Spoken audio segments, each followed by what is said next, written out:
welcome back to my channel, or hello if you're new here. I'm Polly, also known as Pollygone Illustration, and today we're going to be doing something a little bit different to my normal videos. So for my birthday I got this massive box full of clay.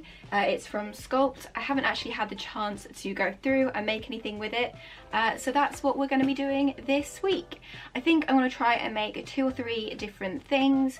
I'm not really sure how much clay is in here and how much I'll be able to make, but I think that's what I'm going to try and aim for. This video is going to take a while to make because I have to leave the clay out to air dry, and I think that takes about a week or so, and then after that I'll have to paint it and then varnish it. So there's a lots of different stages to this, and I'm excited to try it and give it a go. So we might as well start by having a look and seeing what's inside this box. Alright, so to start off with we have this, which I think is just some instructions and some ideas on what you can make. I think I'm going to vaguely follow this, but definitely do my own things as well. But I'll probably use this and refer to it and get like ideas and stuff.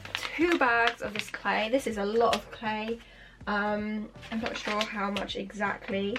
But yeah, these 2 huge bags. It's really heavy. I've already decided what I want to make, and I think this will be enough.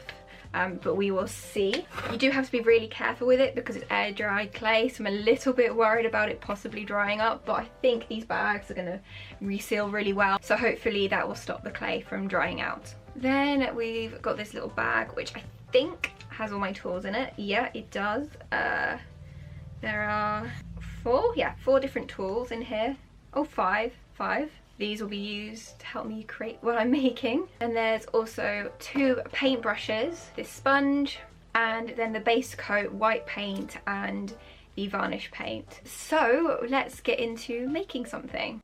So I've had a read through of the instructions. I've got a bowl full of water ready, so we can get started.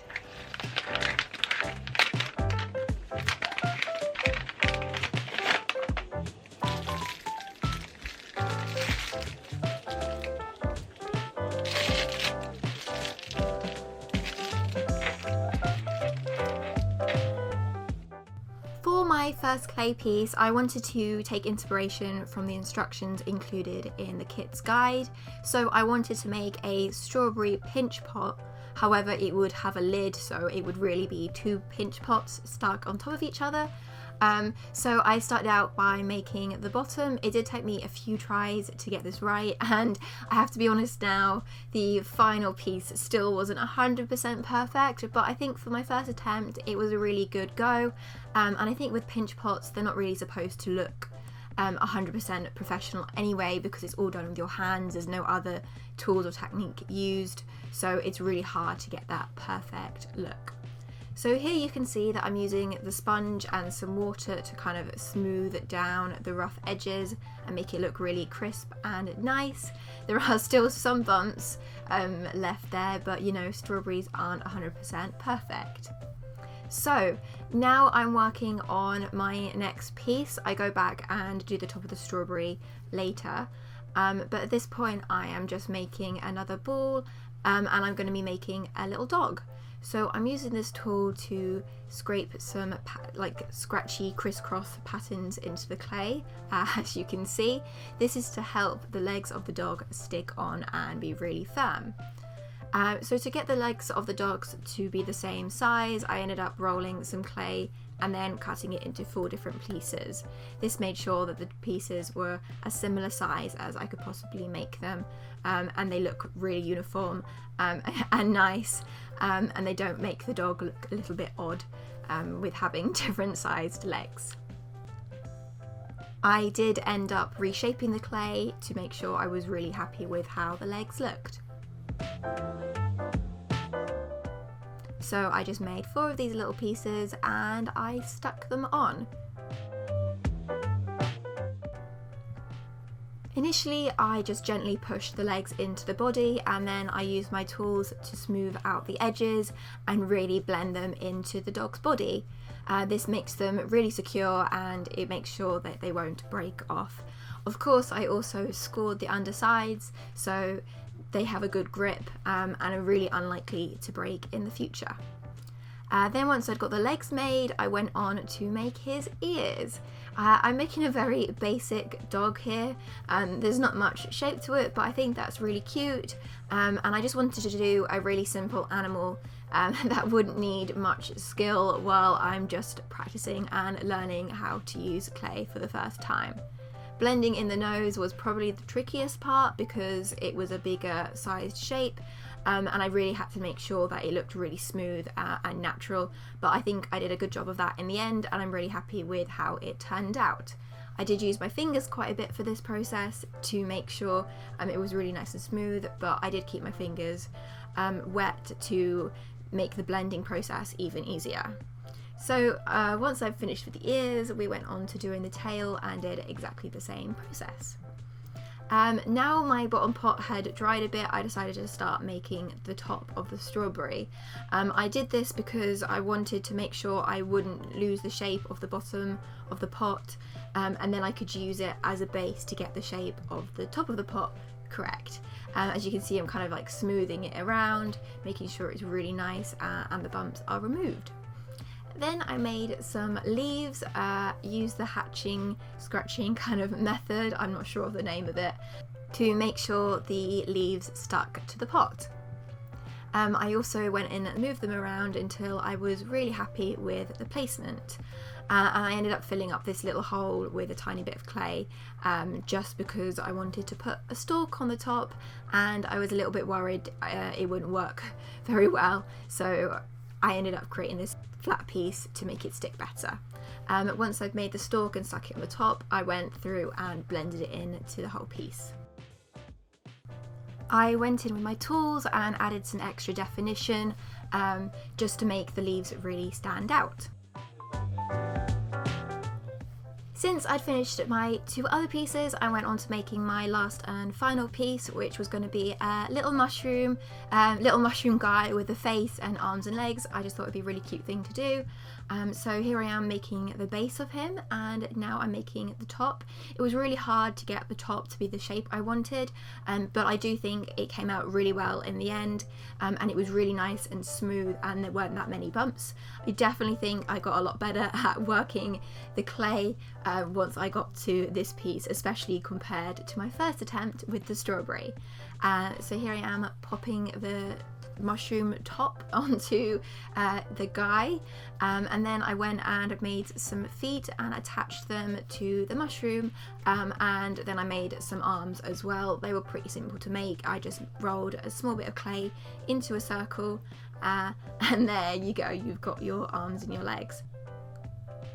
And I used the same method again to securely attach them. And there we go, we have the three pieces of clay ready to wait for them to dry. I did end it up going into this piece and adding in these lines. It was probably maybe a day or so of drying. So it's been a few days now, the clay has completely dried and we're ready to put the first layer of paint on. So the paint I'm going to be using is the Sculpd white paint that comes with the kit. So I'm just going to put one coat of this onto my pieces, and then once that's dried we can get to actually painting them.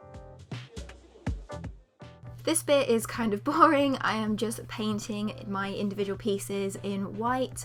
This is just to make sure that the colours really pop, because otherwise you're working on this kind of beigey clay coloured base, so it's really important to do white on top to really make everything stand out and look good. Otherwise you're going to end up with colours that are going to have a slight brown tint to them.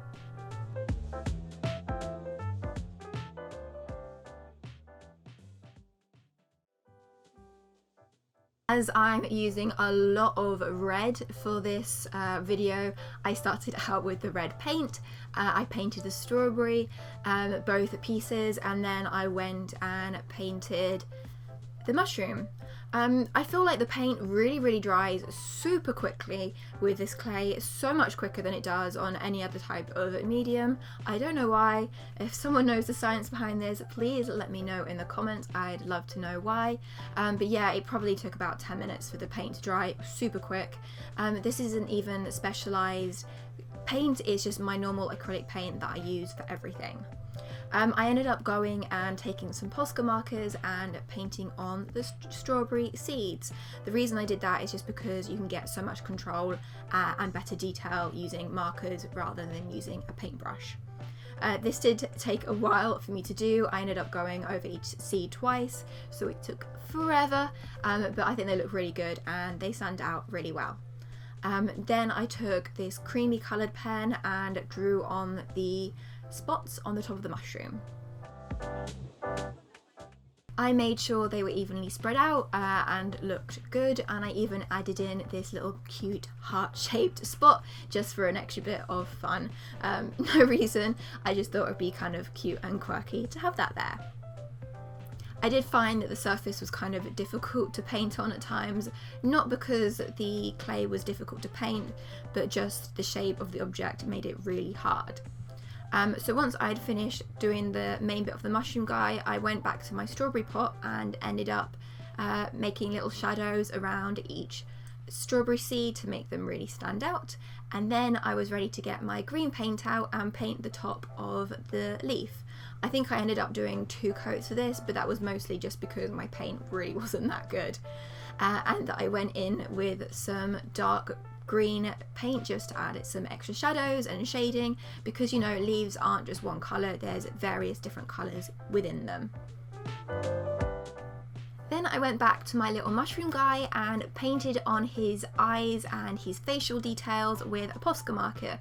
I found this extremely difficult to do because the top of his mushroom head was getting in the way of the angles of my hand and the angles of the mushroom's face, but I think I managed to do a good job with it and I'm really happy with how he turned out. Then I went on and painted my dog blue. I was kind of thinking of doing more natural dog colours, but I thought that maybe I should do something a little bit more fun, and I picked a blue to do it.